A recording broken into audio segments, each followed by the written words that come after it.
एक गरीब लकड़हारा था। वह अपने परिवार का पेट पालने के लिए कड़ी मेहनत करता था। वह रोज जंगल जाता और लकड़ी काटकर अपने परिवार का भरण पोषण करता। यही उसका रोज का रूटीन था। एक दिन वहां का राजा शिकार के लिए जंगल गया। जंगल में उसे वह लकड़हारा दिखा। वह पूरी मेहनत से लकड़ियां काट रहा था। राजा को दया आई और उसकी मदद करने का विचार बनाया। लकड़हारे के पास गया और कहा, मेरे पास कुछ खेत पड़े हैं। उस पर चंदन के वृक्ष खड़े हैं।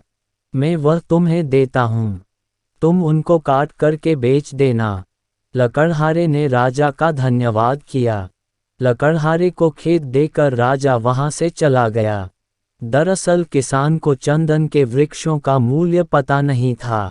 वह चंदन को साधारण वृक्ष समझता था। उसने पेड़ काट कर बेचने शुरू कर दिए। कुछ महीनों बाद जब राजा फिर से वहां से गुजरा तो उसकी वही दशा पाई। ये देखकर राजा हैरान हो गया। जब राजा ने उसे पूछा कि तुमने लकड़ी कितने रुपयों में बेची, तब राजा को पता चला कि उसने वह लकड़ी सस्ते दामों पर बेच दी।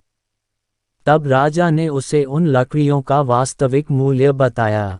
अब लकड़हारे को अपनी गलती एहसास हुआ। अब तक वह लगभग लकड़ियां बेच चुका था, लेकिन कुछ लकड़ियां अब भी उसके पास थी। राजा ने बाकी लकड़ियों को उचित मूल्य पर बेचने को कहा। उसने उन बाकी लकड़ियों को उचित मूल्य पर बेचा, जिससे उसका बाकी का जीवन का ठीक से गुजर बसर हुआ। अगर वह सही समय पर उचित अवसर को पहचान जाता तो अधिक धनवान हो जाता। इस कहानी से हमें ये शिक्षा लेनी चाहिए कि हमें उचित अवसर का उचित लाभ उठाना चाहिए।